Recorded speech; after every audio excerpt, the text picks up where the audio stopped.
You want to start by placing the mount on the wall and then put a level and mark the mounting holes.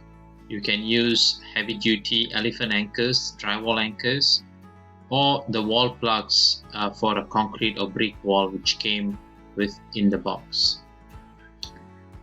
After you mount the wall portion, we are going to go to the TV portion where we're going to put in the VESA compatible screws into the TV to mount the TV portion of the wall mount.